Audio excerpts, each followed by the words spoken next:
제가 오늘 강의할 내용은 관리처분 계획의 인가 및 변경입니다. 그러니까 이제 관리처분 계획이라 하면 좀 이따 설명을 하겠지만 우리 그 정비 사업에 있어서 인허가로서는 이제 마지막 인허가입니다. 그죠? 우리가 이제 첫 번째로는 이제 기본 계획이 있고, 그죠? 예, 그다음에 정비 계획이 있고, 그다음에 이제 추진위를 구성하고, 조합을 설립하고, 그다음에 이제 뭐 건축심의라든가 사업계획 승인까지 받은 거잖아요.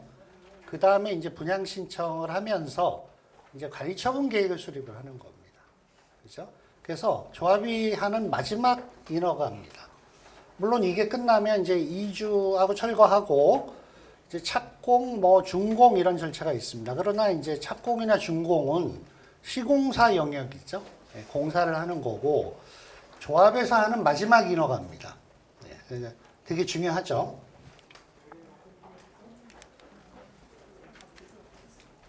제가 오늘 강의할 내용은 세 가지입니다. 관리처분 계획의 수립 절차를 한번 알아보고요, 전반적으로. 그 다음에 관리처분 계획의 기준이라는 게 있습니다. 기준하고 방법. 그러니까 분양을 어떻게 받을 것이냐, 뭐 하는 그 기준이 있는데, 그거에 대해서 살펴보고요.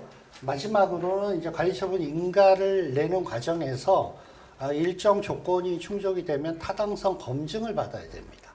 그래서 이 세 가지 파트로 나눠서 오늘 강의를 하도록 하겠습니다. 먼저 관리처분 계획에 대해서 살펴보는데요. 이게 관리처분 계획의 정의인데 좀 길죠? 예, 깁니다. 그냥 제가 그 색깔 표시해 놓은 것만 보시면 될 것 같아요.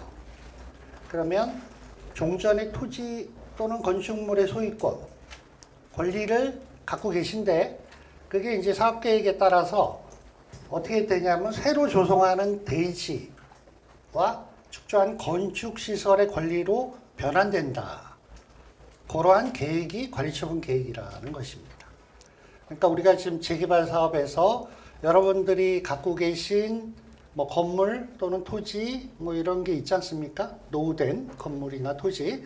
그게 이제 신축되는 아파트로 바뀌는 거죠. 예, 그걸 얘기하는 겁니다. 근데 이제 그거를 우리가 여기 소유자가 한 명이 아니니까 500명이 될 수도 있고 1000명이 될 수도 있고 그죠? 굉장히 다수의 그 이해관계를 잘 합리적으로 배분하는 그런 계획이라고 할 수 있습니다. 그래서 종전 소유권과 권리를 신축 대지와 건축물에 대한 권리로 변환하는 계획이다. 이렇게 이해를 하시면 되겠습니다. 그래서 우리 그 재개발 재건축에서 꽃이라고 합니다. 관리처분 계획이.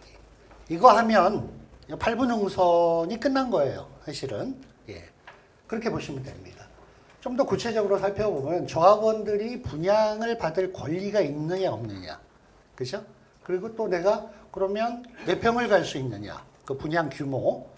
또 그냥 주는 게 아니죠. 그냥 줬으면 좋겠는데.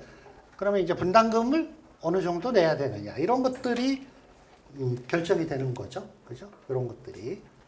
그리고 이것은 이 관리처분 계획은 총회 의결을 거쳐야 됩니다. 그죠? 근데 조합원 과반수의 동의를 얻어야 됩니다. 그런데 또 3분의 2 동의 또 있어요. 이건 뭐냐면 사업비가 10% 이상 늘어나는 경우에. 그러니까 우리가 원래 예상했던 비용보다 10% 이상 사업비가 더 늘어나면 전체 조합원의 3분의 2를 동의를 받아야 관리처분 계획이 통과가 됩니다. 보통 우리가 총회를 하면 전체 소유자의 과반수가 참석하면 조합이 성원이 되죠. 그리고 또 참석한 소유자의 과반이 찬성하면 안건이 결의가 됩니다. 그러나 관리처분 계획은 그렇지가 않습니다. 참석한 소유자의 숫자가 중요한 게 아니고 전체 소유자의 과반수 또는 3분의 2 동의를 얻어야 됩니다.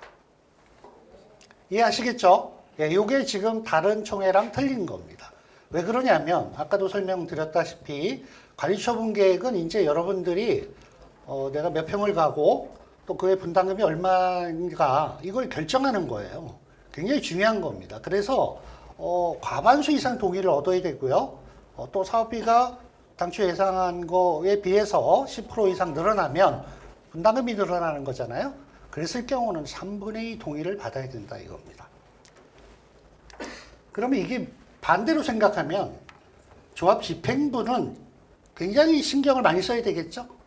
일반 총회랑 틀립니다. 일반 총회랑 틀리고 조합원들이 이제 돈에 관한 문제이기 때문에 굉장히 민감하게 반응을 합니다. 그래서 더 신중하게 조심스럽게 총회를 열어야 되고 이 시기에는 돈인 문제가 왔다 갔다 하기 때문에 솔직히 말하면 없던 비대위도 생기고 또 비대위가 힘이 약했는데 세지기도 하고 극단적으로는 집행부가 바뀔 수도 있습니다. 그죠? 예, 그러니까 이 때가 굉장히 중요한 때입니다. 그래서 이렇게 총회에서 의결을 해서 통과되더라도 인가권자 구청장의 인가를 받아서 최종적으로 관리처분 계획이 확정이 됩니다. 그죠? 일종의 이거 행정처분이라고 볼 수 있겠습니다. 그래서 종전 자산이 관리처분이 되면 종후 자산으로 바뀌는 겁니다. 우리가 이제 오늘 공부하는 데서 두 가지 용어만 좀 공부를 할게요. 첫 번째는 관리처분 계획 기준일입니다. 그러니까 관리처분 계획을 수립하는데 기준일이 있습니다. 좀 이따 공부를 하겠지만 조합원들이 분양 신청 기간이 있는데요. 분양 신청 기간 내에 분양 신청을 해야 됩니다.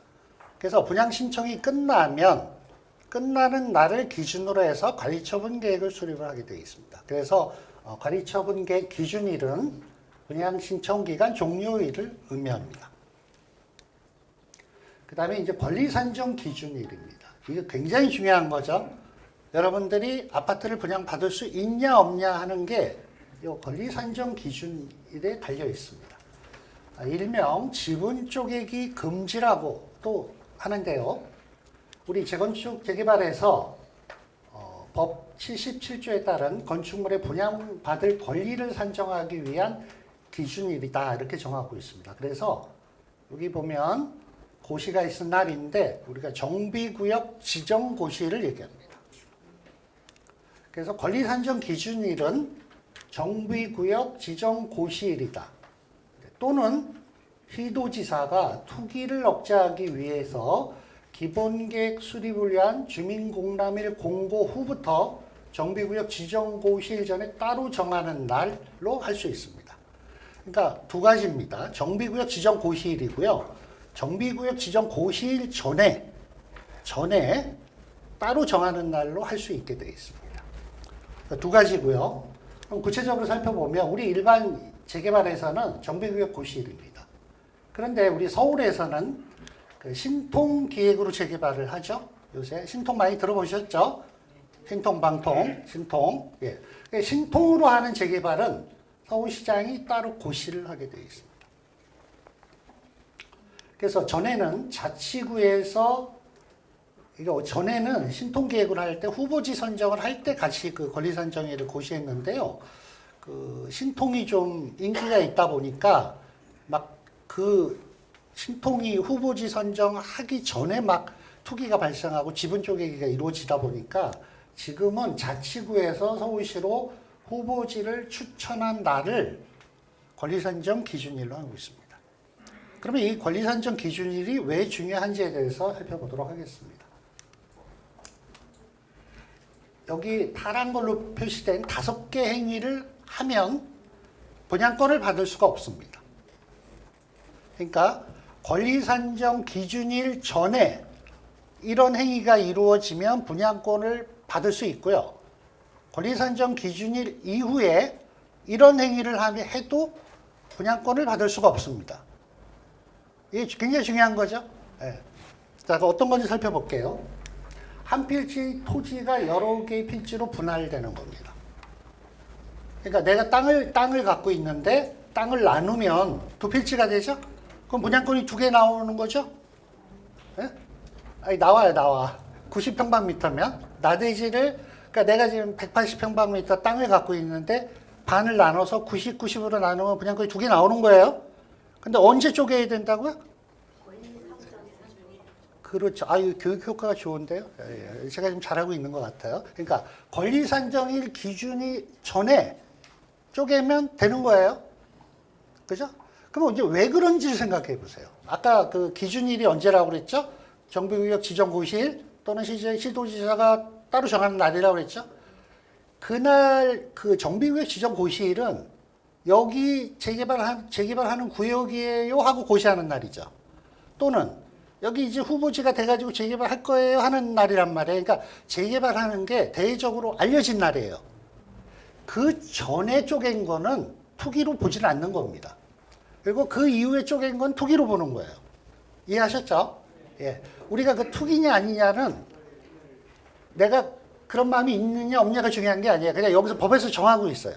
그래서 그 정비구역 지정고시일 또는 시도지사가 정하는 날, 그 권리산정일 전에 쪼개면 가능한 거죠. 그러니까 좀 똑똑하신 분은 야 여기 신통할 것 같은데 내가 엊그제 들어보니까 사람들이 뭐 여기 우리 신통하자고 막 모여서 얘기하는데 쪼개면 되죠? 미리 쪼개면 된다니까요. 그 얘기예요. 자, 두 번째는 요 2번하고 5번은 나중에 설명하고 요 3번부터 할게요. 하나의 대지 범위에 속하는 동일인 소유 토지와 주택 등 건축물을 토지와 주택 등 건축물로 각각 분리하여 소유하는 경우 단독주택이 있으면 그 단독주택이 건물이죠. 그리고 그 밑에 땅이 있죠. 그러니까 우리나라는 토지와 건물이 별개의 부동산입니다. 아시죠? 그래서 건물을 갖고 있으면 이 분양권이 나오고요. 땅만 가지고 있어도 분양권이 나와요. 그러니까 동일인 소유로 주택을 갖고 있는데 이거를 소유자를 바꿀 수가 있죠?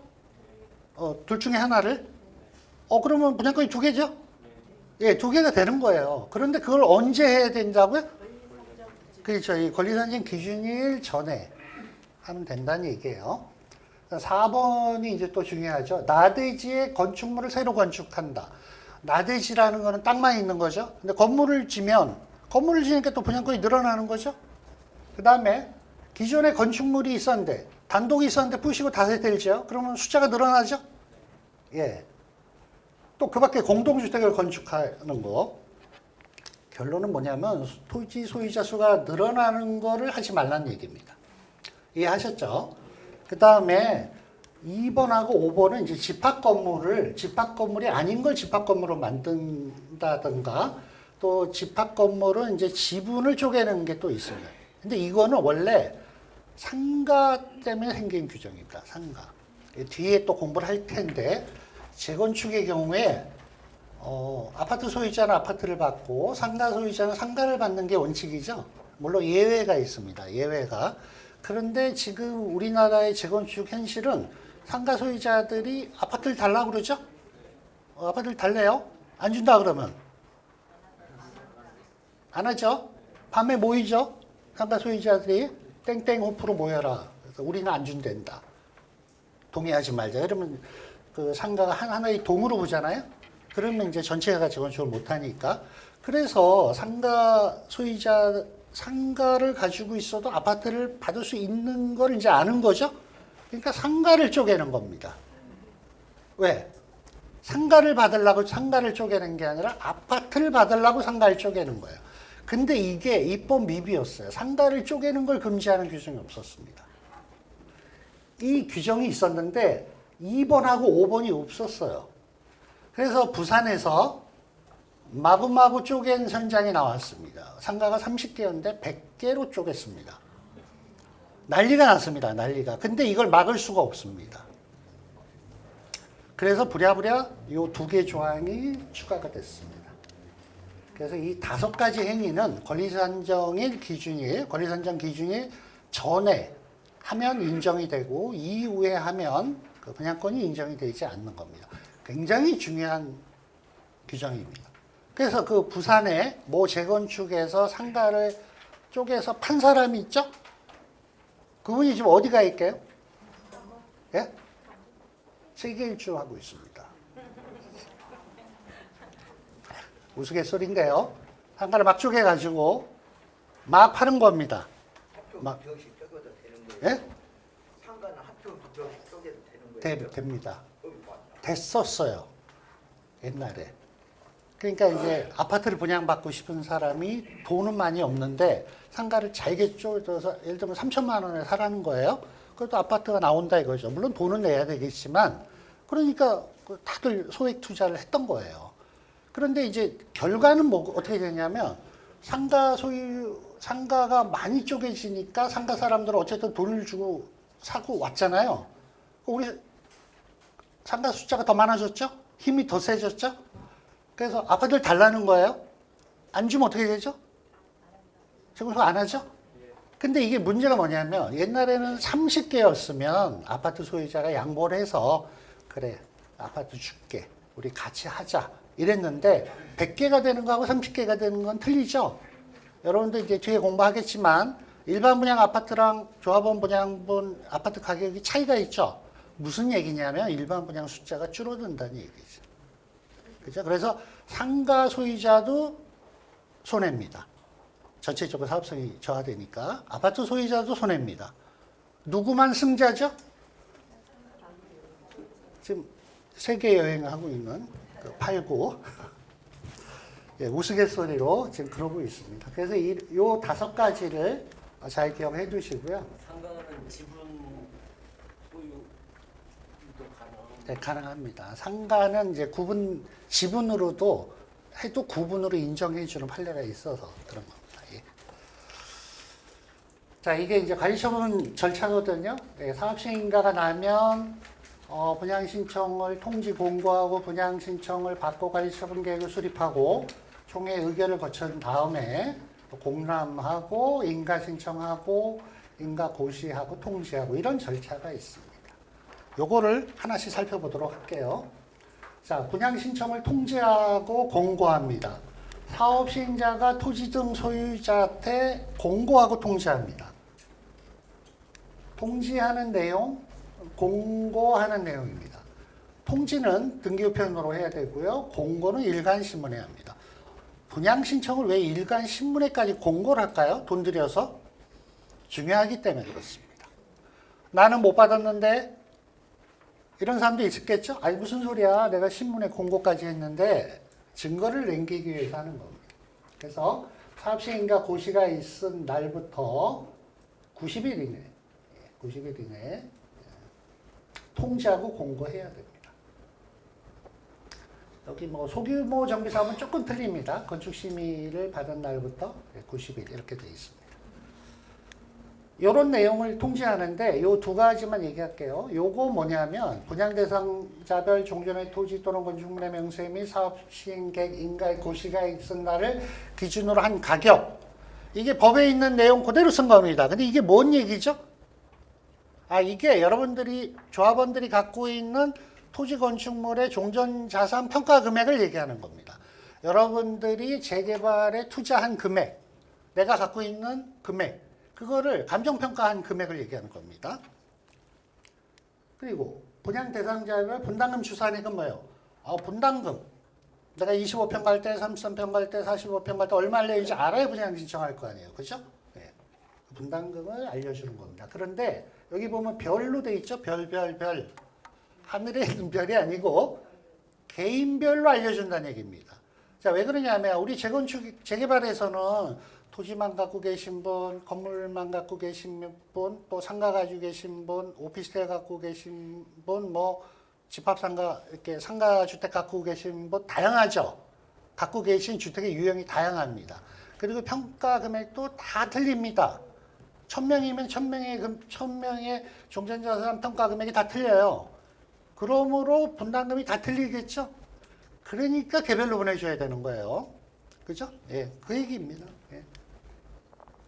그래서 분양 신청을 언제부터 언제까지 하고 분양 신청 자격은 어떻게 되고 또 분양 신청을 언제까지 해라 분양 신청 방법 이런 것 이런 내용이 포함된 분양 신청 안내문이라는 책자가 갑니다. 그죠? 그리고 보면 분양 신청서 양식이 있을 거예요. 양식 갑니다. 그럼 거기에 양식을 작성해서 제출하시면 되는 거예요. 그래서 30일에서 60일 이내에 분양 신청 기간을 정하게 되어 있습니다. 조합이 정해서 알려줍니다. 땡땡 재개발 조합에서 알려줍니다. 언제까지 분양 신청을 해라. 여기 조합사무실에 와서 우리가 동봉해서 보내드린 분양신청서 양식을 작성해서 언제까지 분양신청을 해라 이렇게 알려주거든요. 네, 알려줍니다. 보통 이제 30일에서 60일입니다. 그리고 20일 범위 내에서 한 차례 연장할 수가 있습니다. 조합해서. 연장. 근데 여기서 중요한 게 요겁니다. 법제처 유권 해석이 있는데 분양 신청 기간의 연장은 당초 분양 신청 기간에 이어서 연장해야 됩니다. 자, 오늘이 분양 신청 기간 만료일이에요, 원래. 근데 분양 신청이 너무 조조해서 조합에서 우리 연장 한 20일 더 해야겠다. 이렇게 결정을 했어요. 그러면 내일부터 해야죠. 내일부터 해야 됩니다. 이어서 해야 됩니다. 날짜를. 좀 내일은 피곤하니까 하루 쉬고 모레부터 하자. 안 돼요. 왜 그러냐면 분양 신청이 끝나면 현금 청산자가 돼버려요. 현금 청산자는 분양 신청을 할 수가 없습니다. 그래서 이 법제처 유권 해석이 나와 있습니다. 이거는 법에 없어요. 그래서 중요합니다. 법에 없어요. 그 법제처 유권 해석으로 나와 있습니다. 그래서 실무상으로는 알고 있는데 여기 위원장님, 조합장님들이 이거 잘 모를 수도 있어요, 사실은. 그래서 이게 중요하다. 분양 신청을 하지 않으면 어떻게 되냐 이거죠? 현금 청산자죠. 자, 그러면 분양 신청을 하지 아니한 자, 분양 신청했다가 철회한 자, 그 다음에 분양 신청을 할 수 없는 자, 누구죠? 여기 있습니다. 빨간 거. 투기가열지구에서 정비사업에서 분양을 받은 자는 5년 이내에 다른 투기가열지구에서 분양을 받을 수 없다는 규정이 있습니다. 서울이 전부 투기가열지구가 됐죠? 옛날에는 서초, 강남, 송파, 용산만 투기가열지구였습니다. 그런데 작년 이제 10월 이후에 서울 전역이 투기가열지구입니다. 그러면 여러분들이 지금 만약에 분양을 하나 받았잖아요? 그러면 5년 내는 분양을 받을 수가 없어요. 그 얘기예요. 지금 내가 여기 서대문구 땡땡 재개발에서 투자를 하나 해놨어요. 조합원으로. 그래서 분양을 받았어요. 그런데 이제 또 강남구에 투자했던 땡땡 재건축이 또 분양 신청을 또 내년에 한다고 그래요? 분양 못 받습니다. 그 얘기예요. 그런 게 어디 있어? 여기 있잖아요. 그런 게. 여기 있습니다. 빨간 걸로 해놨죠? 이게 중요하다고요. 전에는 서대문구가 투기가열지구가 아니었어요. 근데 작년 10월부터 투기가열지구가 됐기 때문에 지금 서울시 전역은 다 적용이 됩니다. 그러니까 경기도에 8개 지역하고 무슨 말씀인지 아시겠죠? 이 얘기예요. 그래서 분양 신청을 할 수가 없는 거예요. 이런 이유로 해도 그럼 나 하면 안 돼? 몰래? 내가 딴 데 분양받은 거 어떻게 알아? 압니다. 전산조회 하면 다 나옵니다. 그 다음에 관리처분 계획에서 제외됩니다. 조합에 분양 신청했고 조합도 받아줬어요. 그럼 나 분양 받는 거야? 특별한 이유가 없으면 분양을 받겠죠. 그런데 아까 권리 산정 기준이라든가 여러 가지 그런 문제가 있었던 게 있죠. 그런 게 나중에 인가가 들어가면 다 걸러집니다. 그래서 부자격자가 걸러집니다. 그래서 1번, 2번, 3번, 4번 규정에 의해서 걸리면 이분들은 분양 신청을 하지 아니한 자로 간주됩니다. 그래서 현금 청산 절차로 들어갑니다. 그래서 투기가열지구의 지정 전에 조합원 제2양도를 요게 이제 작년 10월 15대책이라 그러죠. 15대책. 이것 때문에 이렇게 된 겁니다. 그래서 이때는 토지거래 허가를 받은 사람은 조합원 제2양도가 허용이 됐죠. 이건 정부가 그때 경과 조치로 얘기한 거고요. 그다음에 이제 재분양이 있는데 분양 신청 한 번 하고 분양 신청 안 한 사람은 현금 청산자가 되는데 분양을 재분양하는 경우가 있습니다. 근데 어떤 경우냐면 사업 시행자 조합이 분양 신청이 끝난 다음에 사업 계획을 변경하는 그 경우가 있습니다. 경면 변경은 안 되고요. 중대한 변경으로서 세대수나 주택 규모가 달라지는 경우 이런 중대한 변경이 있을 땐 재분양을 할 수 있습니다. 그러니까 예를 들면 이런 겁니다. 우리가 45평을 한 100개 짓는 걸로 계획을 했었어요. 근데 요새 경기도 안 좋고 45평을 잘 안 팔릴 것 같으니까 45평을 줄이고 33평하고 25평을 많이 짓는 사업계 변경을 할 수 있죠. 할 수 있는 거예요. 그 사업계획을 변경하면 이 세대수가 틀려지죠. 그럼 기존에 분양받았던 게 이게 흐트러지잖아요. 그러니까 다시 분양을 받는 게 있습니다. 그래서 다시 분양을 받습니다. 그래서 중대한 변경, 세대수나 주택 규모가 달라지면 다시 분양을 받는데 그러면 옛날에 분양 신청을 하지 않았던 사람들한테 기회를 줘야 되나요? 말아야 되나요? 줘야 돼요? 내 마음이에요. 사업 시행자가 결정합니다. 조합의 정관에 정하고 있으면 그걸로 가고요. 아니면 총회 의결을 거쳐서 조합원만 전에 분양 신청했던 사람만 다시 재분양할 수도 있고, 저 사람들 한번 기회를 주자 이렇게 할 수도 있고 그렇습니다. 근데 그거는 총회 결의에 따라 달라집니다. 그래서 현금 청산자들은 재개발은 수용 재결을 들어갑니다. 수용 재결. 그다음에 재건축 같은 경우 매도 청구 소송을 들어갑니다. 협의를 하는데 협의가 잘 안 되죠. 이게 사람 심리가 그래요. 사는 입장에서는 싸게 살라고 하고 파는 입장에서는 비싸게 받으려고 하죠. 그러다 보니까 협의는 사실상 안 됩니다. 99.99% 안 됩니다. 1%는 되는 거 봤어요. 한번 봤는데 한 세대 가지고 이제 이렇게 협상해서 이렇게 그것도 이제 순수한 합의는 아니고 법원에서 조정을 해주니까 그냥 합의하는 경우 있거든요. 그래서 결국 소송으로 갑니다. 그래서 우리 재개발은 수용이고요. 재건축은 매도 청구입니다. 근데 이제 가끔 그 소규모 하시는 분들이 물어보길래 좀 아예 써놨어요. 제가 여기다가. 네, 그 다음에 가로주택은 매도 청구입니다. 네, 이렇게 재개할 수 있습니다. 그래서 협의를 하되 협의가 안 되니까 일단 소송으로 들어가야 된다. 이런 뜻이죠. 네, 그렇습니다. 근데 이 기간을 지켜야 돼요. 90일간 협의하고 인가난 다음에 90일 협의하고 60일 또 소송 제기해야 됩니다. 그래서 150일 내에 소송 제기해야 됩니다. 안 하면 연체이자 물게 되어 있습니다. 그래서 요건 집행부에서 유념하셔야 되는 거죠. 네. 이건 그냥 한번 보시면 되고. 그래서 이제 분양신청 끝났어요. 그러면 분양신청 현황을 기초로 관리처분 계획을 수립합니다. 근데 이 말이 중요합니다. 분양신청 현황을 기초로라는 말이 무슨 뜻이냐면 우리 조합원이 1000명인데 분양신청한 사람은 900명, 분양신청하지 않는 자가 100명. 그러면 분양신청하지 아니한 자는 이제 조합원 자격이 없어집니다. 분양신청 하신 분은 계속 조합원입니다. 그죠? 계속 조합원이에요. 근데 분양신청하지 않은 사람은 이제 조합원이 아니에요. 현금 청산자예요. 그러면 여러분들이 그 비례율 공식 배우셨죠? 비례율. 이러면 수료 못 하는데 이게 지금 내일 모레 끝나는데 아직 비례율 몰라요? 비례율? 분모에 조합원들 종전자산 평가금의 합이죠. 그 다음에 분자에는 수입 마이너스 지출이에요. 머릿속에 있죠. 그런데 밑에 분모는 조합원의 종전자산 평가 금액 합이란 말이에요. 근데 지금 우리 조합원 수가 바뀌었죠. 옛날에 1000명에서 900명이 됐잖아요. 그러면 분모가 적어지죠. 그럼 비례율은 올라가죠. 비례율 올라가면 좋은 거네. 좋은 거죠.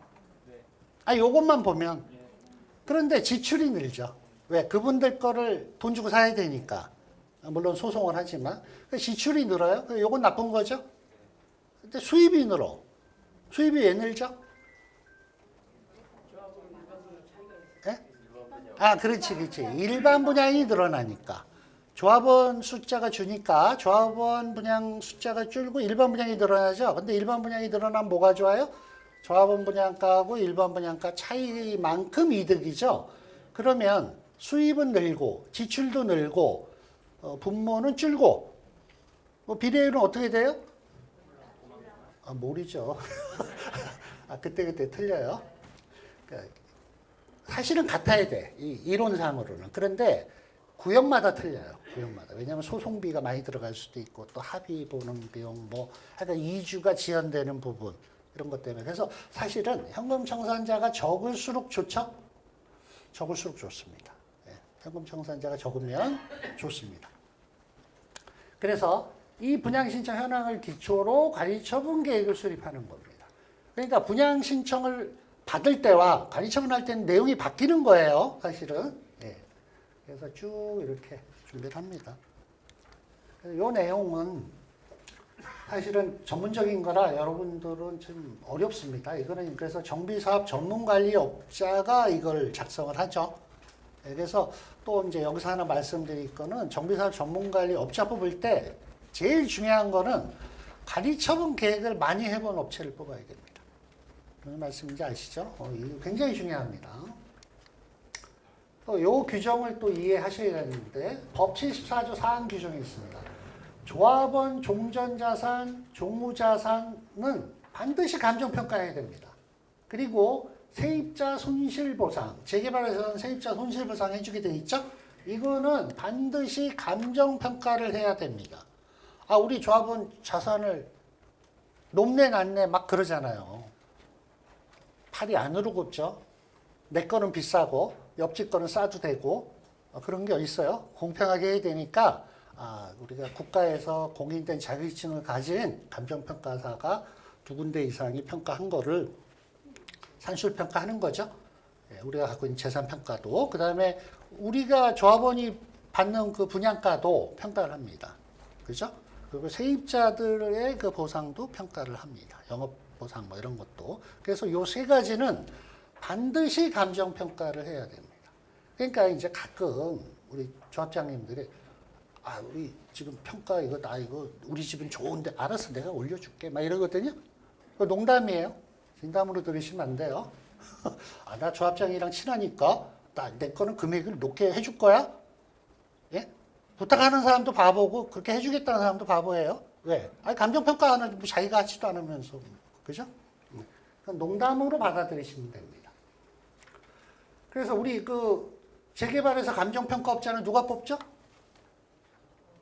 재개발 사업에서 감정평가. 요거 지금 우리 종전자산, 종호자산 감정평가 업체를 뽑아야 될 거 아니에요? 두 군데를. 누가 뽑아요? 예? 재건축은? 예? 큰일 났네, 이거. 재건축은 조합하고 시, 예, 시도지사. 예, 구청장. 예. 그러니까 재건축은 조합에서 하나 뽑고 하나는 구청에 요청해야 돼요. 구청에서 뽑아줘요. 이번에 조합에서 2명을 선정하고. 그건 좀 다른 얘기고요. 그리고 재개발은 두 군데 다 구청에서 뽑습니다. 예? 예. 왜 그러냐면 옛날에 조합에서 뽑았어요, 다. 그러니까 이제 감정평가사가 공정하게 하고 싶은데 조합장이 내 거 좀 올려줘. 그러니까 그런 심리가 들어가죠. 그래서 이제 이게 문제가 있다 그래서 아예 그 감정평가 업체 선정 자체를 구청에서 뽑습니다. 돈은 누구 돈 줘요? 조합 돈 줘요. 돈 예치해야 됩니다. 그래서 구청이 뽑아서 끝나면 거기서 예치된 돈으로 주고. 그러나 재건축은 우리는 민간 사업인데 이건 너무한 거 아니야. 그래서 재건축은 하나는 조합에서 뽑고 하나는 구청에서 뽑습니다. 그죠? 아까 선생님이 얘기하신 거는 조합에서 2개 뽑았다는 건 뭐죠? 전번에 보니까 조합에서 감정평가 법인 2 군데를 선정한 것 같더라고요. 저는 한 군데를 알고 있는데. 그거는 또 다른 걸 거예요 아마. 왜냐하면 감정평가 여기서 얘기하는 종전자산, 종호자산 감정평가는 반드시 구청에 끼어야 되고. 55페이지도 보면 감정평가 업체 3인 선정은 이건 뭐야? 그거는 제가 이제 설명 안 했는데 그거는 우리가 종전자산 평가를 하는 거는 이렇게 되고요. 나중에 현금 청산자들은 수용으로 가잖아요. 재건축은 매도 청구로 갑니다. 매도 청구로 가면 법원에서 감정평가 업체를 또 2개를 뽑습니다. 그래서 평가를 또 해요. 그거고 재개발은 토지수용법 적용을 받아서 3개를 뽑습니다. 조합에서 하나 뽑고 시에서 하나 뽑고 그 당사자들이 하나를 추천합니다. 현금 청산자들이. 그래서 3개를 뽑습니다.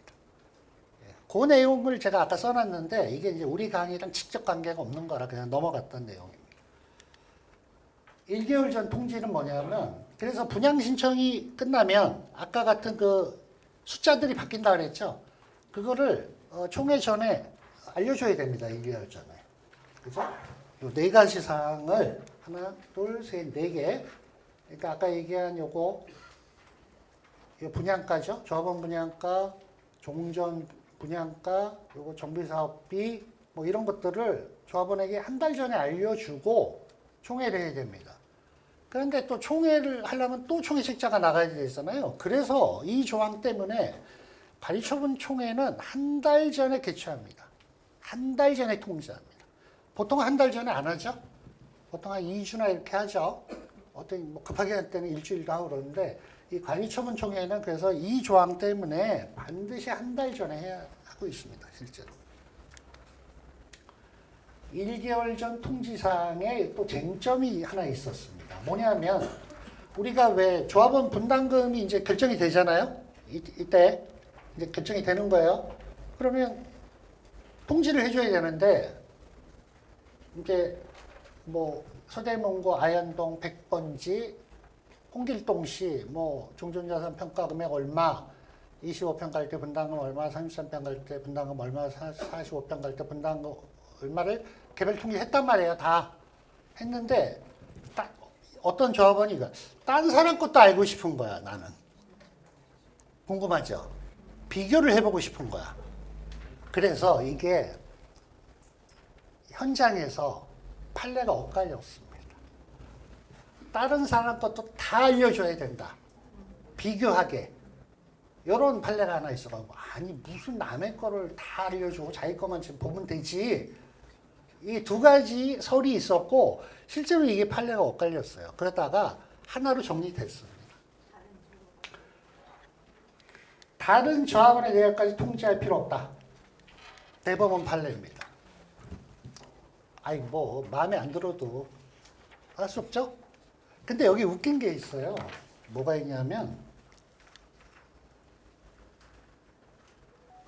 여기 뭐냐면 왜 이런 결정을 했냐면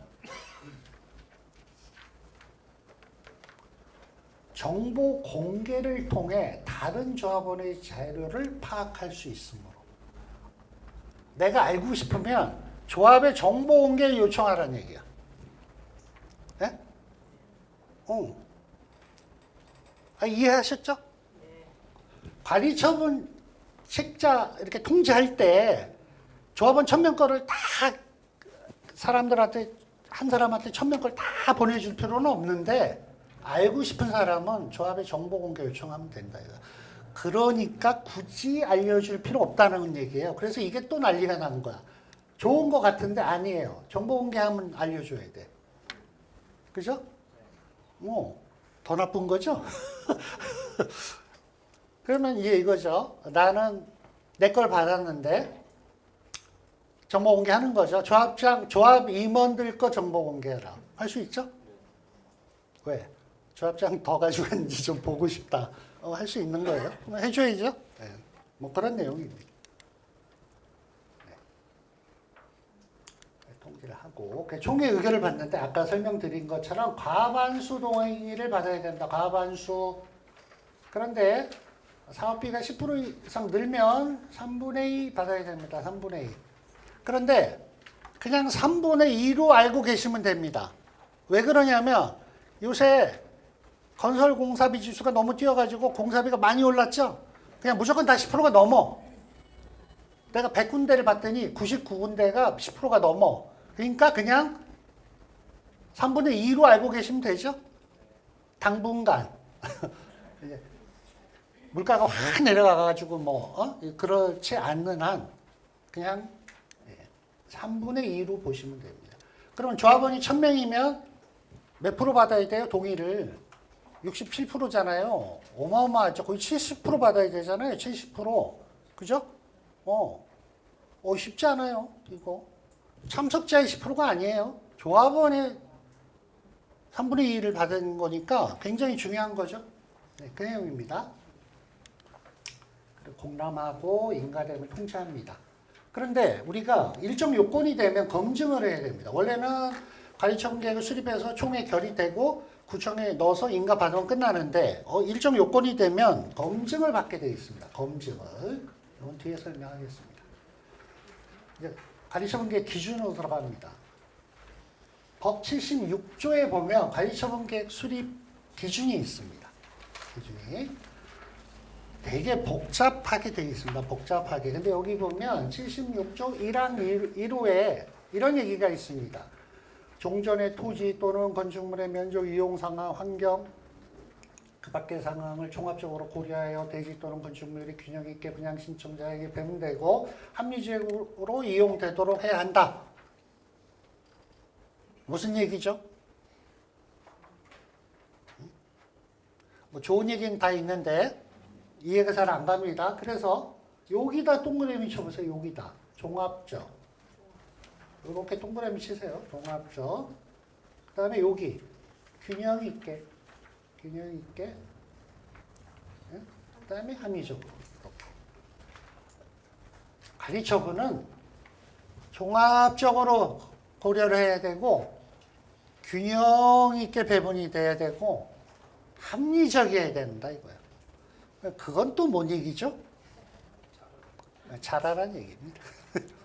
이런 규정을 선언적 규정이라고 합니다. 그러니까 우리가 법에 이제 규정이 있고 우리가 이제 배울 거예요. 배우는데 사실 법의 모든 거를 규정할 수는 없죠. 그랬을 때 이게 관리처분이 잘 된 거냐 못 된 거냐를 따질 때 판사님들이 요걸 본대요. 이걸 이제 선언적 규정이라고 합니다. 이런 거예요. 예를 들면 재건축을 하는데 기존에 15평, 17평, 19평 가진 분들이 있는데 15평 가진 분들이 100명. 그죠? 그리고 17평 가지신 분이 400명. 19평 가지신 분이 500명. 그래서 17평하고 19평 가지신 분이 900명이죠? 900명이 이렇게 정한 겁니다. 17평, 15평 가진 사람은 25평만 가져가라. 뭐 이렇게. 큰 거는 다 우리가 가져가겠다. 뭐 예를 들면 이런 그 불합리한 관리처분 계획을 수립해도 통과되죠? 숫자가 많으니까. 통과되죠? 그래도 조합원의 기본적 권리를 침해하는 관리처분 계획은 무효가 됩니다. 이런 내용 때문에. 그죠? 저 이제 극단적인 예를 든 거예요. 예. 그래서 여기 보시면 분양 신청 기간이 만료되는 날 합니다. 아까 이제 종료되는 날이라고도 되어 있는데 법에 또 만료라고 되어 있어요. 그래서 분양 신청이 끝나면 분양 신청 현황을 기초로 관리처분 계획을 수립하게 되어 있습니다. 우리 법에서는 한 세대 또는 한 명이 하나 이상의 주택 또는 토지를 소유한 경우 1주택 공급합니다. 이거 이해하시죠? 한 명이 여러 개 갖고 있거나 한 세대에 엄마, 아빠, 아들 3개를 갖고 있어도 하나 준다고요? 네? 하나 준다니까요. 우리 집에 세 식구가 있는데 엄마, 아빠, 아들 세 식구가 있는데 3개를 갖고 있다고요? 하나씩 사서? 그러면 아파트, 신축 아파트를 몇 개 준다고요? 그 얘기예요. 하나 준다고요? 그 다음에 같은 세대에 속하지 아니한 2명이 1주택 1토지를 공유한 경우 공유한 경우에도 하나만 줍니다. 땅을 한 필지를 2명이 갖고 있거나 주택 하나를 공유로 갖고 있는 경우 있죠. 주로 이제 상속받으면 이렇게 공유자들이 있는데 그래도 뭐 공유자가 3명이니까 3개 주는 거 아니냐? 아니죠. 합쳐서 하나 주는 거예요. 공유자는 그냥 한 사람으로 봅니다. 거기에 구성원이 3명이 있는 거지. 예, 그렇게 봅니다. 이게 원칙입니다. 원칙. 그리고 공유에 속하는 때는 한 개만 주는 거고 이 소유권과 지상권도 공유로 봅니다. 그러니까 보통 은행에 담보대출을 받으면 지상권 설정까지 하는 경우가 있는데 은행에 대출을 받았는데 그러면 소유권자하고 지상권자가 공유자가 됩니다. 이게 좀 약간 이 재개발의 이상한 규정인데 공유자면 대표자를 선임해야 되잖아요. 그래서 은행 가서 자 나를 대표자로 선임을 해달라 그러면 은행이 안 해줍니다. 그럼 네가 대표자로 해라 해도 내가 그걸 왜 하냐 이럽니다. 그러면 대표자 선임을 못해. 의결권을 행사를 못해요. 무슨 말인지 아시죠? 그래서 담보 그냥 근저당이나 저당을 잡힌 건 괜찮은데 지상권이 설정돼 있으면 공유자로 봐서 의결권 행사를 못 합니다. 왜? 대표자 선임을 못 해서. 이건 이제 실무적으로 그런 게 있고요. 요 조항이 중요합니다. 요 조항. 여러 명의 토지 등 소유자가 한 세대에 속하는 때 세대를 합쳐 한 개의 분양권을 준다. 이거 아까 얘기했죠. 그런데 주민등록표상에 등재되지 아니한 배우자 및 미혼인 19세 직계 비속, 비속은 자녀들을 얘기하는 거예요. 한 세대로 본다. 주민등록에 없더라도, 부부가 주민등록에 없더라도 한 세대입니다. 미성년자가 동일 주민등록표에 없어도 한 세대입니다. 그러니까 그냥 머리 써서 주민등록을 따로 해놓는 쓸데없는 일은 하지 마시라는 얘기입니다. 무슨 얘기인지 아시죠? 예, 부부나 미성년 자녀는 주민등록에 있건 없건 한 세대입니다. 그렇게 돼 있어요. 그 다음에 뒤에 게 중요한데 한 세대로 구성된 여러 명의 토지 등 소유자가 조합 설립 인가 후에 분리하여 동일 세대에 세대이지 아니한 때에도 한 세대로 본다. 원래 조합 설립 인가 때 한 세대였으면 나중에 조합 설립 인가 후에 나가도 한 세대로 본다 이거예요. 예외는 이혼, 그 다음에 19세 이상의 자녀가 분가하는 경우는 됩니다. 자녀가 미성년자였는데 이제 성년이 됐죠? 나는 이제 부모님으로부터 독립하겠다, 분가하겠다. 좋은 일이죠? 그러면 나가는 거예요. 그러면 분양권 줍니다, 그거는. 그죠? 근데 부부는 안 돼요.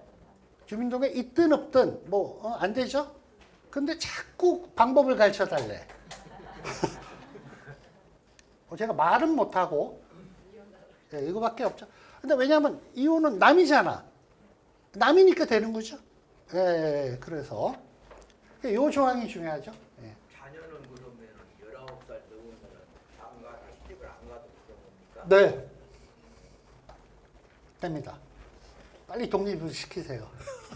내보내시면 됩니다. 조합 설립 인가 후에 한 명의 토지 등 소유자로부터 토지 건물 소유권 지상권 양수하여 여러 명이 소유하게 된 데를 하나의 분양권으로 본다. 이게 일명 다물권자 조항입니다. 다물권자 아시죠? 한 사람이 여러 개 갖고 있어. 10개 갖고 있어. 그래서 추진이 때까지는 괜찮잖아요. 어떤 사람이 10개 갖고 있어요. 근데 조합을 설립하면 10개를 갖고 있어도 아파트 하나밖에 안 준다니까요. 조합 설립 인가를 했는데 10개 갖고 있는 사람이 9개를 팔았어. 그럼 소유자가 10명이죠. 그 10명한테 10개를 주나요? 어떻게 줘요? 하나를 주는 거야, 하나. 10명에서 하나를 공유를 해야 돼. 생판 모르는 사람들끼리 뭔 공유를 해요? 그죠? 이 문제가 있는 거죠.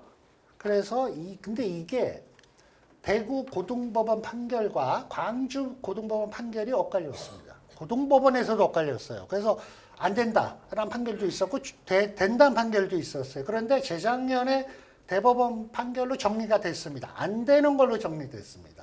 그러니까 다물권자는 추진이 때까지는 되지만 조합을 설립하기 전엔 다 팔아야 됩니다. 안 팔면 어떻게 된다고요? 그건 이제 이미 다 알려진 거니까 그건 본인이 책임을 지는 거죠. 그리고 만약에 신탁 방식인 경우는 그 신탁업자를 사업시행자로 지정 고시한 날까지입니다.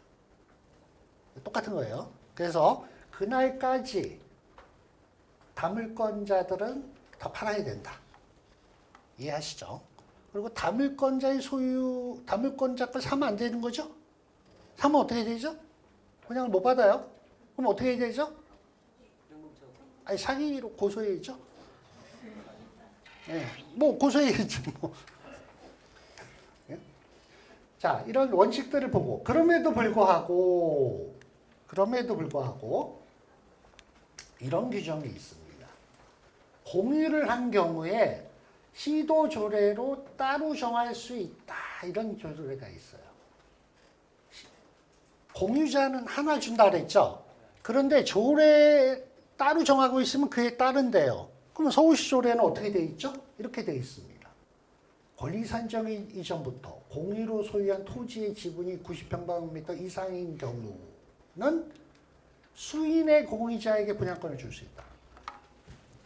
180평방미터 땅을 가지고 있는데 90평방미터 두 명이 공유로 가지고 있습니다.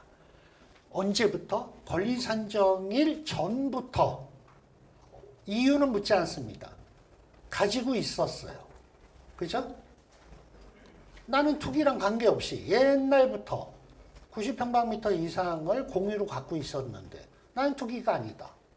그런데 공유래도 90평방미터면 원래 분양권이 하나 나오는데 이거 두 개 줘야 되는 거 아니냐? 설득력이 있죠? 그래서 줍니다. 두 개를. 또 그 권리가액이 금액이 분양령 최소 그러니까 25평이에요. 25평 금액보다 큰 경우는 준대요. 근데 이 경우는 별로 없어요. 왜냐하면 요새 아파트 분양가가 워낙 비싸서 25평도 막 10억, 막 8억 이러죠?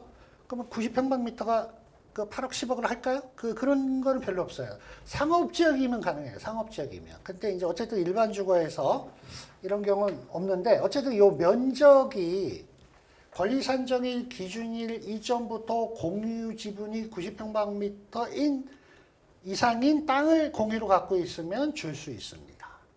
그죠? 예. 그래서 제 강의를 듣고 지금 이 땅을 찾으러 다니시는 분이 있어요. 지금도. 있어요. 지금. 전화 옵니다. 이거 정확하시죠? 그때 얘기했는데 나 이 땅을 찾았는데 이거 지금 계약할 겁니다. 확실하게 얘기해 주세요. 아니 그 투자는 본인이 책임을 지시고 얘기해 줍니다. 예, 서울시 도시정비조례 36조 제2항 3호 단서에 권리산정일 이전부터 공유를 소유한 토지의 지분이 90평방미터 이상인 경우에는 그 수인의 공유자에게 분양권을 줄 수 있다고 규정을 하고 있습니다. 라고 제가 설명을 드립니다. 그래서 제가 부산시 조례를 봤더니 부산시 조례는 60평방미터입니다. 광주시 조례를 봤더니 60평방미터입니다. 그죠? 그런데 부산시 조례하고 광주시 조례를 제가 분석하다가 발견했습니다. 이거 아는 사람은 대한민국에 저밖에 없습니다. 여기 보면 여기는 자예요. 이상인 자는 수인의 공유자에게 분양권을 줄 수 있다. 근데 여기는 사람은 줄 수 있다. 이렇게 되어 있습니다. 자가 놈자자인데 그놈이 그놈 아니야? 틀립니다. 왜 틀릴까요? 이거는 사람만 줍니다. 사람. 얘는 법인도 있죠. 우리 토지등 소유자의 법인도 있죠. 종교부지도 있죠. 있어요. 법인도 있고 종교부지도 있고 뭐 회사도 있고 이거 법인 있잖아요. 이거 안 준다는 얘기입니다. 서울은 그런 규정이 없어요. 그냥 공유자니까 법인도 된다는 얘기죠. 부산도 자예요. 광주가 아주 세밀해. 공무원이. 그래서 내가 전화해 봤습니다. 아니 여기 왜 사람으로 돼 있죠? 아니 아파트 분양은 사람한테 줘야지 법인이나 종교단체가 왜 필요합니까? 이 예외 조항인데. 그랬더니 그렇군요. 이거 누가 만들었습니까? 그 누가 만들었는지 모르겠는데 하여간 세밀하다. 세심하다. 그죠? 예. 그 다음에 소유한 만큼 주는 경우가 있습니다. 소유한 만큼. 자, 과밀억제 권역에 위치하지 아니한 재건축. 과밀억제 권역은 사람이 많이 살지 않는 지역이에요. 우리 서울, 경기, 인천을 수도권이라고 그러죠. 수도권 정비계획법이라는 게 있는데 거기에 과밀억제 권역이 있습니다. 과밀억제 권역은 사람이 많은 사는 데예요. 우리가 주로 활동하는 데는 대부분 사람이 많은 데입니다. 과밀억제 권역이 아닌 데는 어디냐면 연천, 포천 이런 데입니다. 접경지역. 그 접경지역에서 재건축을 하는데 10개를 갖고 있어요. 어떤 사람이. 알았어. 분양권 10개 줄게. 이 뜻이에요. 왜? 아니 뭐 포천, 연천까지 와서 투기를 하겠어요? 가지고 있을 때 이유가 있겠죠. 그래서 줍니다. 그 다음에 근로자 숙소, 기숙사. 지방에 가면 공단 같은데 옆에 아파트 막 몇 동씩 회사가 가지고 있는 경우 있어요. 그 직원들 숙소로 쓰려고. 그게 재건축을 해요. 그러면 이거 투기 목적이 아니잖아요. 원래 100개를 갖고 있으면 재건축할 테니까 100개 줘야죠. 아, 그 뜻이에요. 그 다음에 국가지자체. 뭐 국가지자체가 투기하게 했습니까? 어떤 목적이 있으니까 이거는 가지고 있는 만큼 줍니다. 그리고 이제 지방으로 이전하는 공기업과 매수한 사람한테는 여기 특별조치법이 있었습니다. 그래서 이런 규정이 있는데 이건 뭐 여러분들하고 크게 관련은 없을 건데 한번 참고하시고요. 중요한 건 이거죠. 라번 법 74조 1항 5호의 가격의 범위라는 거는 종전자산 평가금액의 범위란 뜻이고요. 종전주택 주거전용면적 범위에서 2주택을 줄 수 있다. 이 중 1주택은 주거전용면적 60제곱미터로 이하로 한다. 이게 소위 말하는 1+1입니다. 1+1. 두 개를 주는데 하나는 조그만 거 준다는 거죠. 25평형. 그러면 25평, 25평. 33평, 25평. 45평, 25평. 이렇게 가지고 있는 거죠. 25평을 하나 더 가져갈 수 있다는 얘기예요. 근데 가져가도 되고 안 가져가도 돼요. 근데 어쨌든. 그런데 요 하나 더 받은 25평은 3년 전매 제한이 있습니다. 그죠? 이전고시 하고 등기한 다음에 3년간 못 팔아요. 팔면 어떻게 돼요? 그죠? 3년 이하의 징역 3천만 원 이하 벌금입니다. 뭐 징역까지 가겠습니다까마는 뭐 벌금 셉니다. 이거. 그러면 어떤 분이 또 질문합니다. 아, 저는 25평 2개 받았는데 그 요건지 어떻게 알아요? 아예 안 되니까. 아니, 본인이 선정해줘야 돼. 요걸로 하겠다. 그게 등록이 돼요, 전산에. 그래서 하나는 자유롭게 팔 수 있는 거고, 하나는 전매 제한이 걸려서 3년 내에 못 파는 거예요. 그죠? 네, 그렇게 됩니다. 자, 1+1. 이 얘기만 나오면 제가 막 마음이 아픕니다. 아시죠? 여기 서대문구에 그 유명한 현장 있죠? 몰라요? 내가 말을 잘못하면 맞을 수도 있어서. 자, 1+1 때문에 문제가 됩니다. 첫째, 이 규정이 강행 규정인가 임의 규정인가?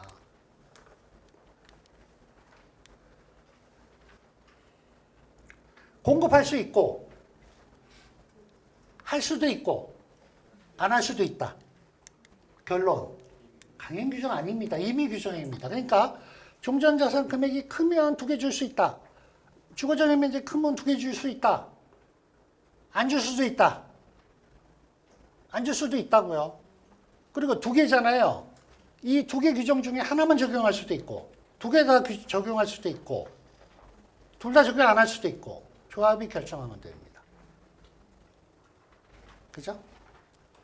그 다음에 조합원에게 추가로 주는 그 하나의 주택을 조합원 분양가냐 일반 분양가냐 이겁니다. 하나 더 준다 그랬죠. 추가로 60평방미터 하나 더 주죠. 그럼 그거의 분양가는 조합원 분양가예요, 일반 분양가예요? 예? 아니 이게 항상 갈려요. 예? 이것 때문에 문제가 된 겁니다. 이거랑 이거로 이것 때문에 문제가 돼요. 자, 이거잖아요. 이거. 아유 진짜.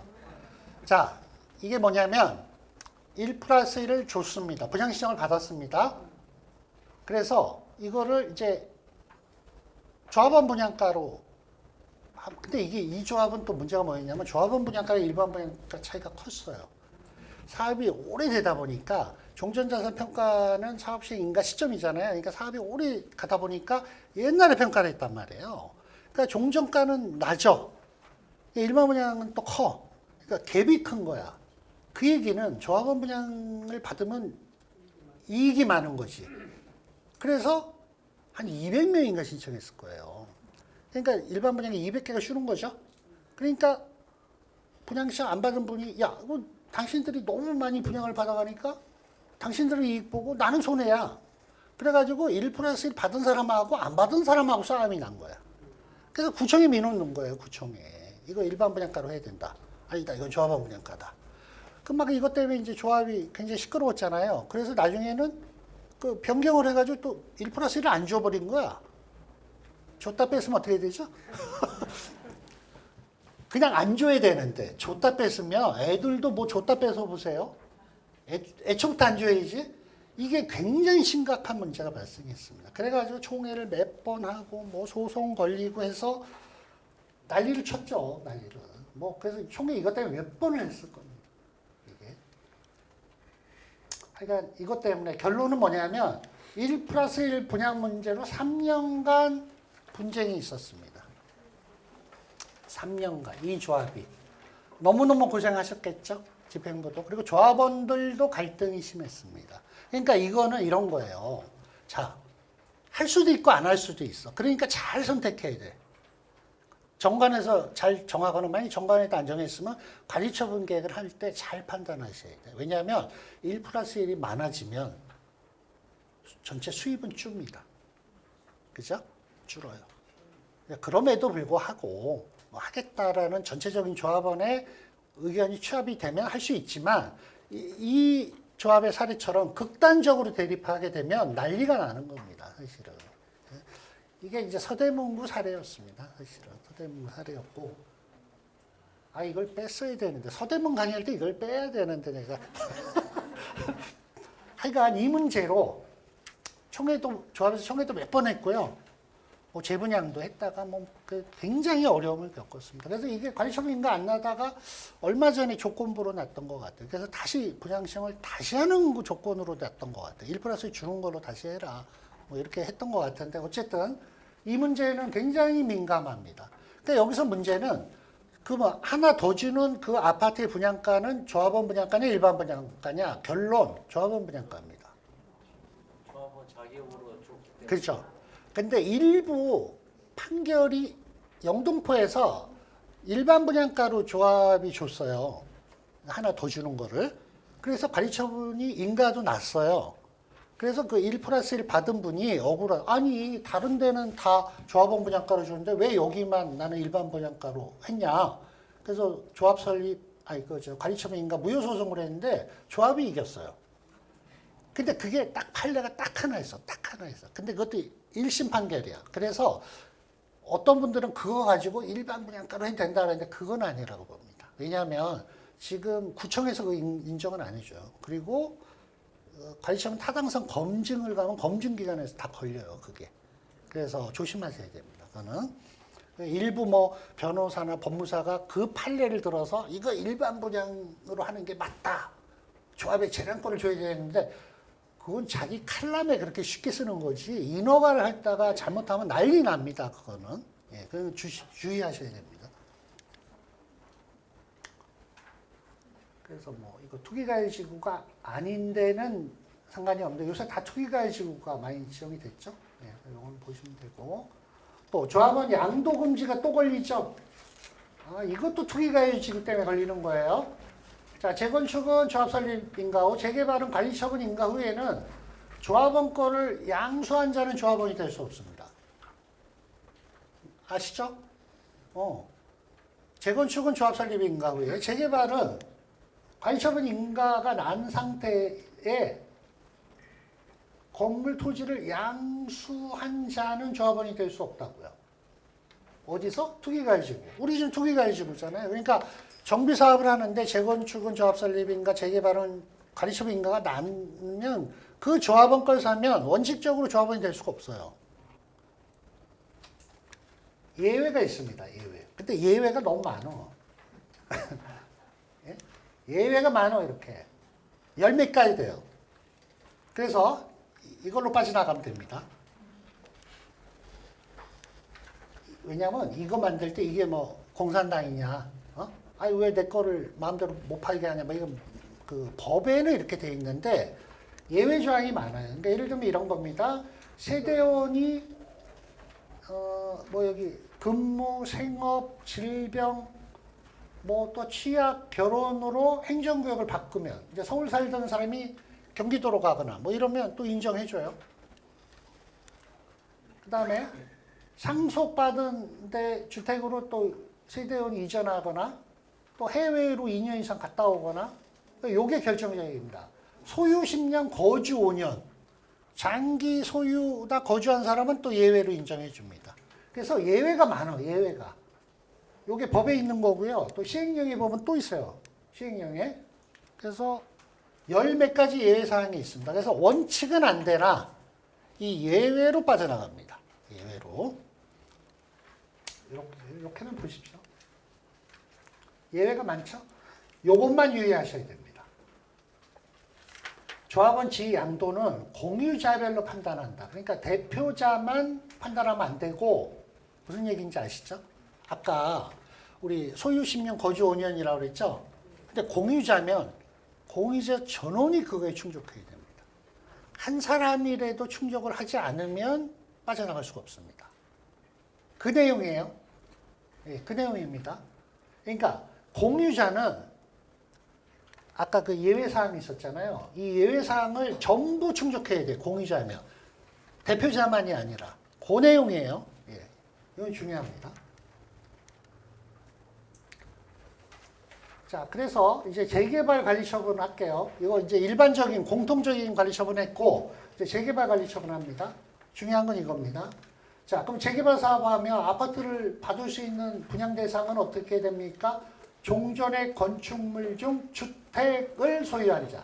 주택. 재개발에서는 주택을 소유한 자가 아파트를 분양받을 수 있습니다. 주택이라고 그랬어요. 주택.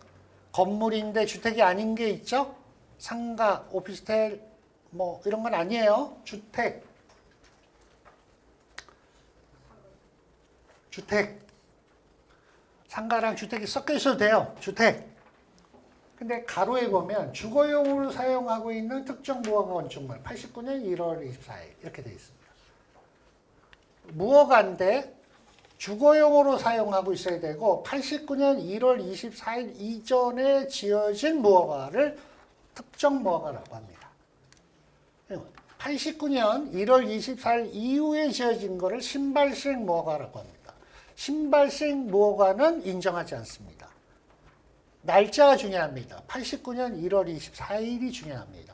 우리나라의 모든 조례에 똑같습니다. 89년 1월 24일입니다. 이거는 외우세요. 언제라고요? 언제라고요? 그냥 외우세요. 제가 학교 때 강의할 때도 애들이 집에 가서 공부하자. 집에 가서 공부하지 말고 지금 한번 읽어봐. 이렇게 얘기하거든요. 89년 1월 24일입니다. 왜 그러냐면 이게 이제 역사적 배경이 있는데 오늘 시간이 촉박한데 88년도에 올림픽이 있었죠? 올림픽이 있을 때 외국에서 손님이 오는데 우리 환경이 깨끗해야 된다고 그래서 막 철거민들 판자촌 다 때려부셨어요. 기억나시죠? 그 사람들이 막 쫓겨가가지고 저기 막 무허가 짓고 살았었어. 올림픽 잘 끝나고 나니까 좀 미안하죠? 민심도 좀 안 좋고 아파트 좋습니다. 그래서 특정 무허가 건축물 특별조치법이 있었습니다. 89년 뭐냐면 요겁니다. 특정 무허가 건축물이 여기 보면 공익사업을 위한 토지 등의 취득에 관한 보상 및 시행 규정 부칙에 있습니다. 89년 1월 24일 당시 무허가 건축물이라고 요 조항이 지금 도시 및 주거환경 정비법으로 넘어와서 우리나라의 모든 조례에 무허가 인정은 89년 1월 24일입니다. 그러니까 날짜를 외우세요. 그 대신 주거용이어야 됩니다. 무허가인데 상가야. 안 됩니다. 영업하고 있는 건 안 되는 거예요. 주거. 그러니까 주택, 주거용 특정 무허가 89년 24일. 중 조합 정관에서 정하는 무허가 주거용 무허가 특정 무허가인데 정관에서 인정해 줘야 됩니다. 서울시가 좀 비겁합니다. 그냥 인정해 주면 되는데 나는 인정을 해줄 건데 조합 정관에 줄 수 있도록 해줘라 이렇게 됩니다. 그래서 무허가 건축물이 있는 조합은 무허가 건축물들은 처음에 조합원이 될 수가 없습니다. 정관으로 정하니까 정관이 만들어져야 인정할 거 아니에요. 그러니까 최초 재개발 조합이 만들 때는 무허가는 조합원이 될 수가 없어요. 그래서 정관이 정해지면 그때 조합 설립 동의서를 받아가지고 이 무허가 사람들이 조합원으로 들어옵니다. 그 다음에 토지만 갖고 있는 사람은 90평방미터입니다. 1, 2가 원칙입니다. 그러니까 건물을 갖고 있는 자, 주택을 갖고 있는 자, 땅은 없어도 돼요. 주택을 갖고 있는 자 또는 땅을 90평방미터 갖고 있는 자는 아파트를 줍니다. 그러면 나는 주택도 없고 땅 없으면 못 받나요? 그게 3번입니다. 권리가액이. 이 권리가액은 상가든 아파트든 오피스텔은 상관 안 해. 내가 갖고 있는 재산의 권리가액이 분양용 최소 규모 25평 가격 이상이면 아파트를 받을 수 있습니다. 세 가지입니다. 건축, 주택, 토지, 금액. 이해하시죠?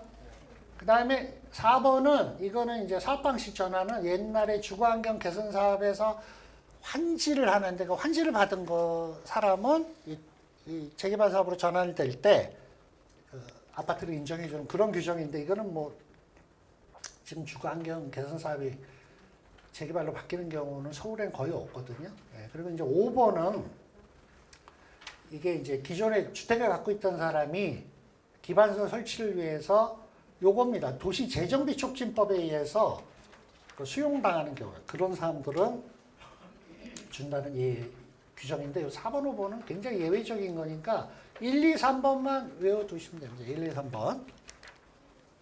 그래서 무허가는 이렇게 그러니까 등기가 없으니까 옛날에 항공 촬영한 거 있습니다. 그리고 국토정보공사에서 이렇게 측량한 게 있어요. 그다음에 뭐 과세대장, 뭐 기타, 전기세, 수도세, 뭐래도. 그러니까 내가 여기 옛날 무허가로 갖고 살았다. 계약서, 뭐 등등등 제출하면 인정해 줍니다. 우리 재개발에서 무허가에 대해서는 조금 인정을 많이 해주는 편입니다. 가능하면 인정해 주려고 합니다. 이건 상가인데요. 순위가 있어요. 이걸로 보시면 안 되고 이걸로 보시면 됩니다. 이걸로. 재개발에서 상가는 종전건축물의 용도와 또 사업자 등록을 냈는지 권리가액이 어떻게 되는지 아파트를 분양받았는지에 따라서 1순위, 2순위, 3순위, 4순위, 5순위, 6순위가 있습니다.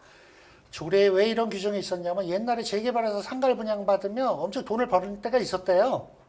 그래서 막 경합을 하니까 막 순위까지 정해놨는데 이게 지금 별 큰 의미가 없어요. 요새 단지 내 상가도 장사가 안 되고 저 신축하는 아파트도 역세권이 아니면 뭐 상가가 그렇게 큰 메리트가 없지 않습니까, 사실. 그래서 이제 이거는 그냥 참고만 하십시오. 재건축이 중요합니다, 이거. 자, 우리 재개발은 아파트를 분양받는 게 그 5가지 경우가 있었잖아요. 근데 재건축은 간단해요. 그냥 아파트 사니까 아파트 가는 거죠. 상가 사람은 상가 가요. 예외가 있습니다. 예외. 상가 소유자가 아파트를 분양받는 예외가 하나, 둘, 셋입니다. 부대복리에서 상가를 건설하지 아니한 경우에 기대 상가의 가액이 25평 가격보다 크면 주는 겁니다. 크면. 근데 상가가 커요? 안 크죠? 그러니까 이 비율이 있습니다. 비율. 정관으로 정하지 않은 경우 1로 본다. 이 비율을 0.1로 합니다. 그러면 25평 아파트 가격이 10억입니다. 상가 가격이 2억입니다. 그럼 2억이 10억보다 작잖아요. 근데 10억에다가 0.1을 곱합니다. 그럼 어떻게 되죠? 1억이 됩니다. 그러니까 내게 더 크죠? 상가가 더 크죠? 그럼 아파트 분양받는 거예요. 이거 지 마음대로 하는 겁니다. 지 마음대로. 0.1로 하든 0.01로 하든 상관이 없습니다. 정하지 않으면 1로 보는 거고 정하면 됩니다. 음마아파트가 0.1로 했습니다. 음마아파트가 추진위에서 10년 동안 조합을 설립 못했어요. 왜? 음마상가가 동의를 안 해줬습니다. 근데 그 사람들 요구 조건은 아파트 달랍니다. 근데 따져보니까 금액이 안 돼. 주고 싶어도 안 돼. 그러니까 이 비율을 0.1로 해보니까 돼. 그래서 그렇게 추진위원회랑 상가협의회가 합의서 썼죠. 합의서 쓰고 공증하고 그래서 조합 설립 동의서를 내서 조합을 설립했죠. 10년 만에. 이런 것 때문에 그렇습니다. 네, 똑같은 겁니다. 요거. 네. 상가 받고 남은 금액이 또 이런 경우는 또 줄 수도 있다. 이런 내용입니다. 그래서 사실은 이게 예외 규정인데 지금은 거의 원칙이 돼버렸어요. 사실은. 예, 그래서 제가 아예 얘기를 합니다. 재건축 하시는 분들한테는 그 상가가 몇 개 있어요? 물어보고 몇 개? 아니 아파트 주세요. 왜? 아니 뭐 협상이고 뭐 그 괜히 힘 빼지 말고 요새는 정보가 너무 많이 오픈돼 있어서 다 알고 있어요. 그러니까 상가 소유자들 아파트 줄게요. 뭐 아파트 주는 거예요? 그러면 사인하고 아파트는 글쎄 줄지 말지 뭐 좀 생각 좀 해보자. 그럼 나도 생각을 해볼게. 이렇게 되는 거죠. 그러니까 그냥 까놓고 줘야 됩니다. 응? 네. 판결이 있습니다. 신반부 2차인데 요 최소 분양 추산액 비율을 1 이하로 설정할 때 그러니까 0.1로 할지 이럴 때 조합원 전원의 동의를 받으라는 청천벽력 같은 판결이 있었습니다.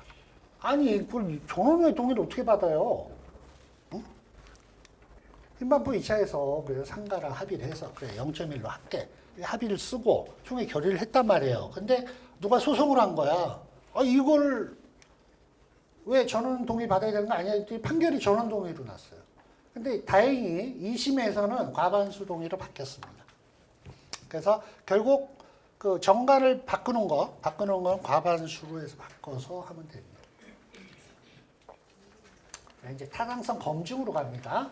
검증이 뭐냐면 관리처분 계획은 원래 조합이 수립을 하고 총회에서 과반수 동의 또는 3분의 2 동의를 받으면 그걸 가지고 구청에 접수를 하면 구청에서 검토를 해서 인가를 내주는데 옛날에 부산에서 이런 사례가 있었습니다. 인가가 나서 이사를 갔어요. 근데 흔히 말하는 이제 반대파죠.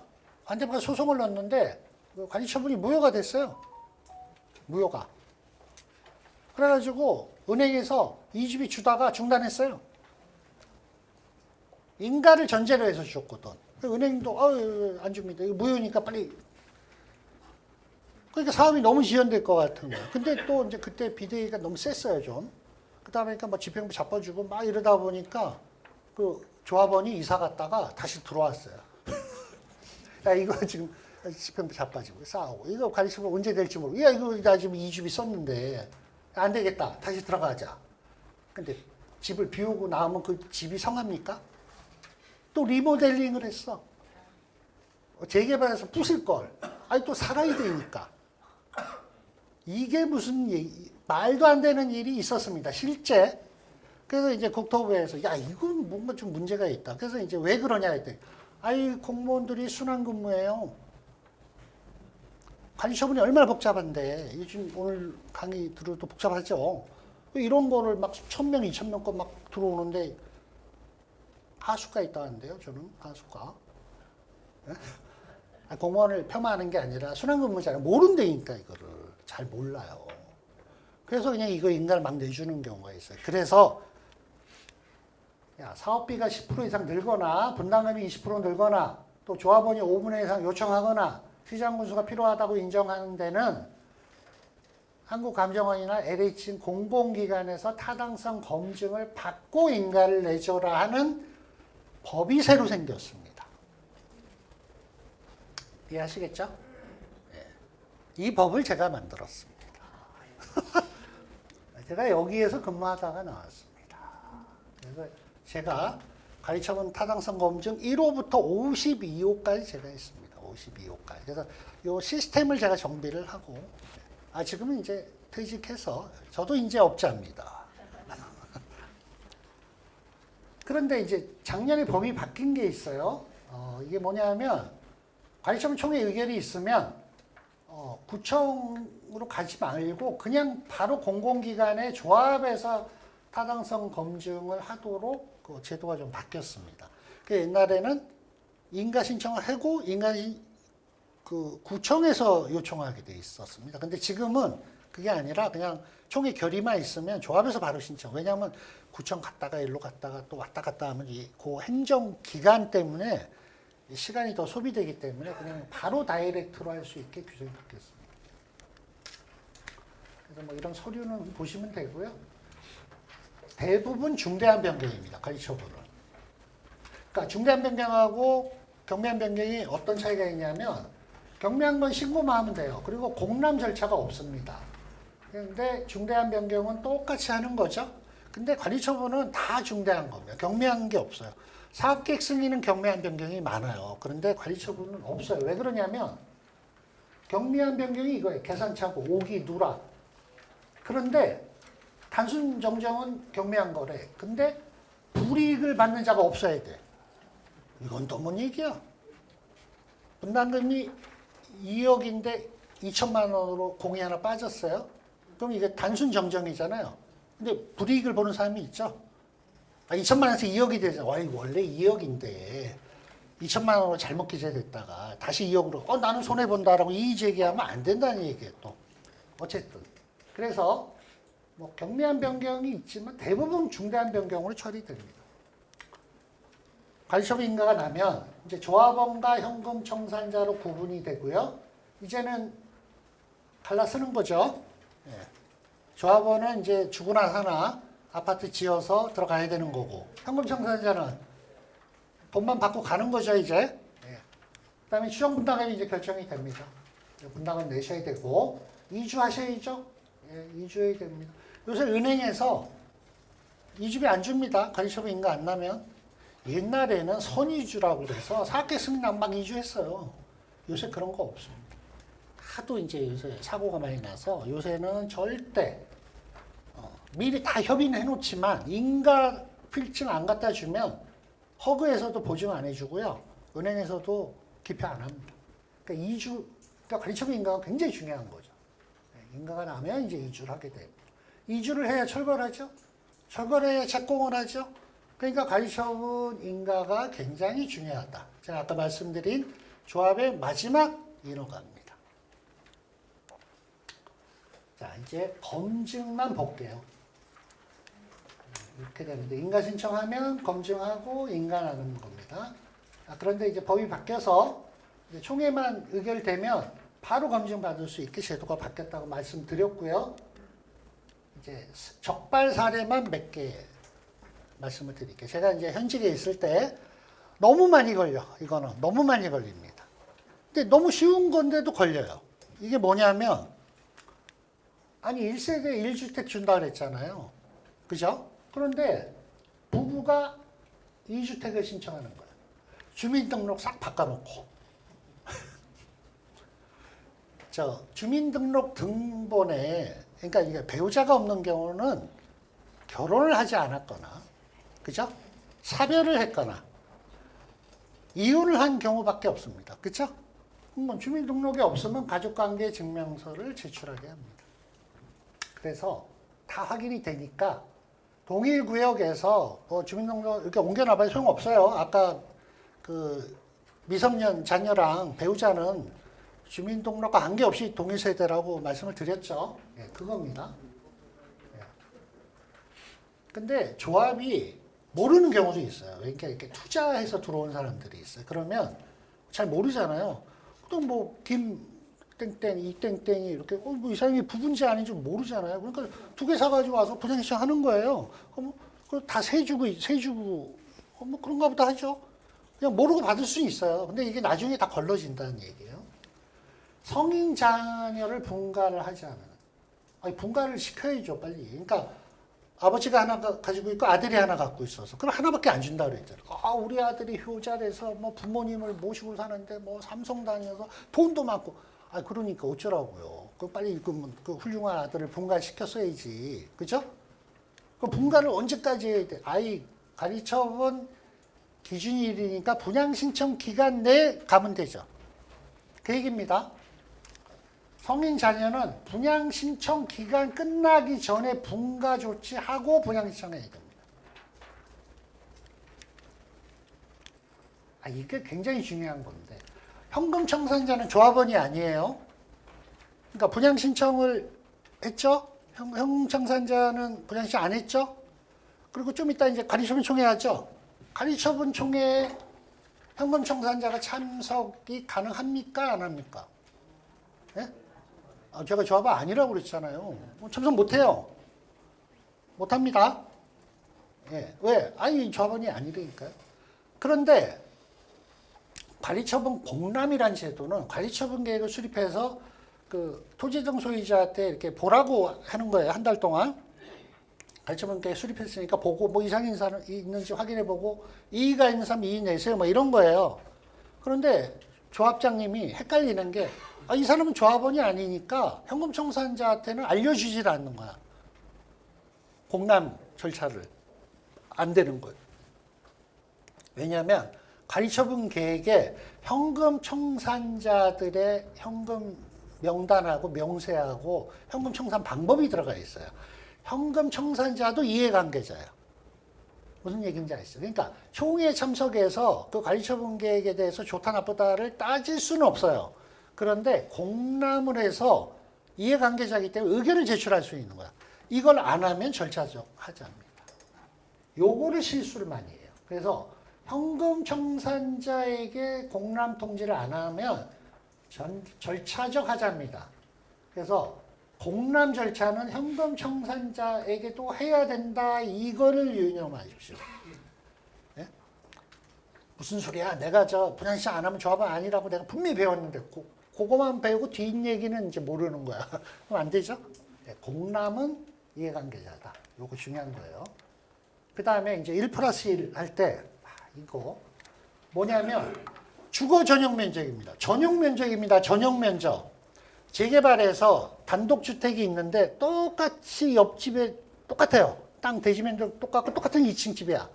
근데 건축물 대장을 띄니까 한 집에는 변소, 창고, 공용면적 10평방미터 이런 게 표시가 있어. 근데 어떤 집은 그 표시가 없어요. 무슨 얘기냐?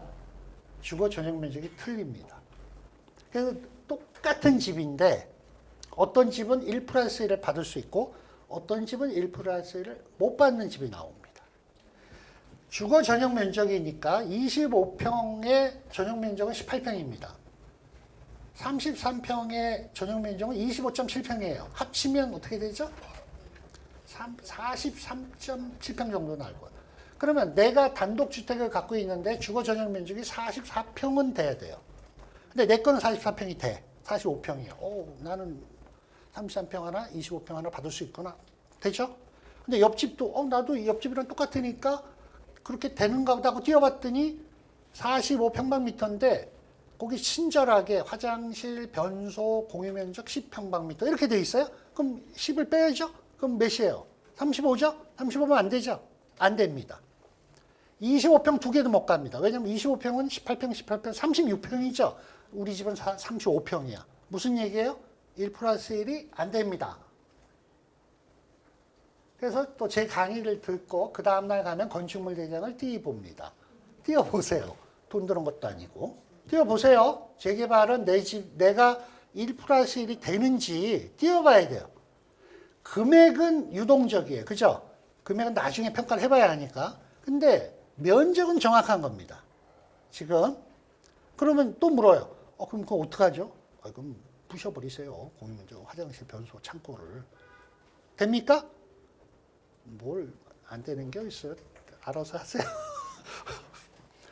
대장을 바꾸면 되죠? 바꾸는 방법까지는 가르쳐드리지 않습니다. 그 다음에 주거에 대해 주거.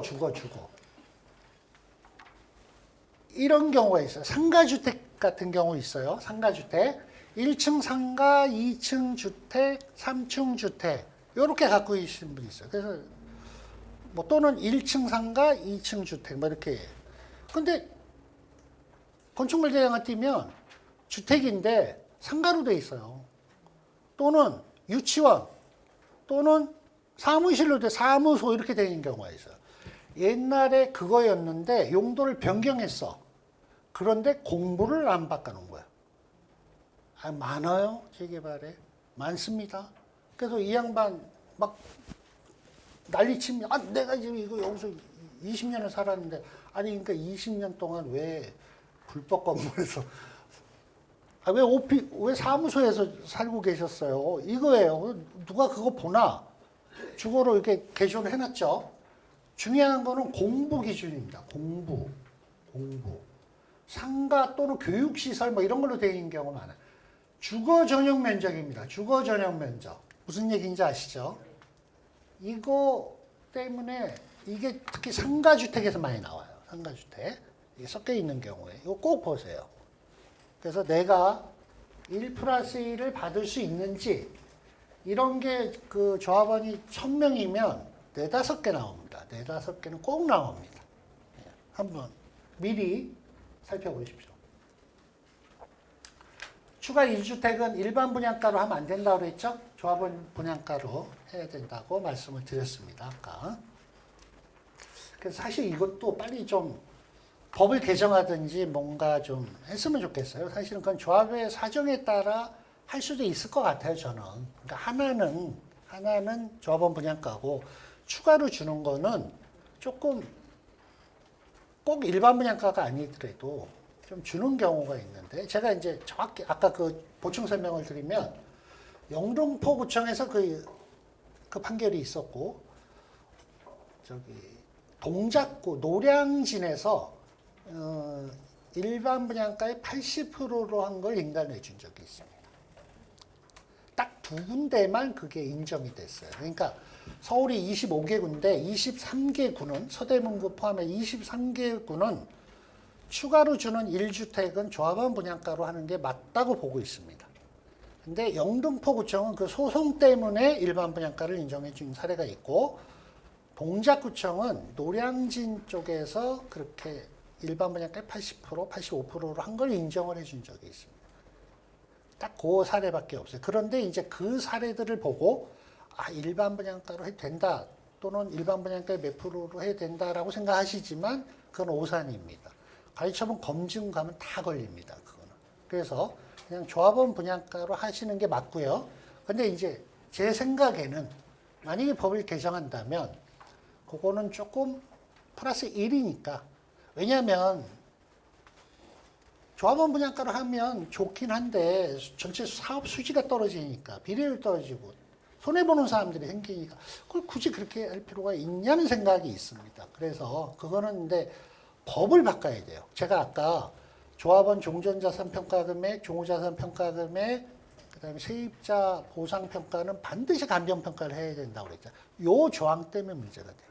감정평가를 해야 되는 것 때문에 문제가 됩니다. 그래서 그거는 입법을 해야 돼요. 바꿔줘야 됩니다. 사실 근데 조금 아쉽습니다. 사실 개인적으로. 근데 어쨌든 현행법에서는 조합원 분양가로 보는 게 맞다 이렇게 생각하고 있습니다.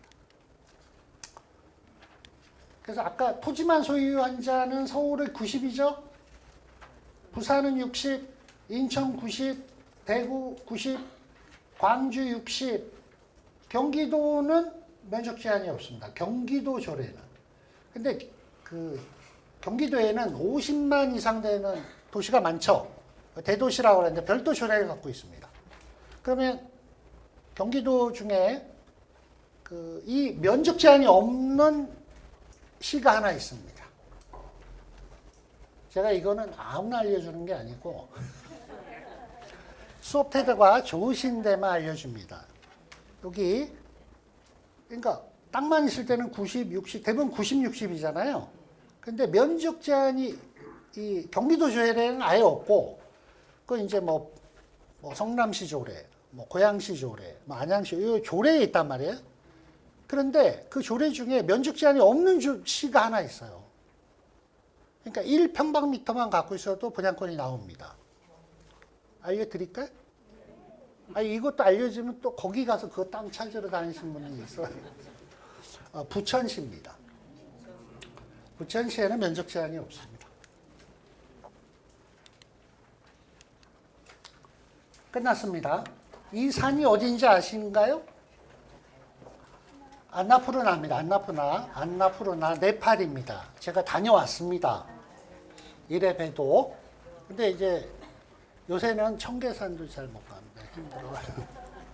제가 이 말씀을 드리는 거는 이제 제가 여기를 갔다 왔는데 여기 이제 베이스 캠프에 가면 이렇게 등산하다 죽은 사람들 이렇게 돌무덤을 쌓아놓은 데가 있어요. 그 3,000 몇백 미터에. 거기 가서 이제 저도 거기 가서 인사하고 왔어요.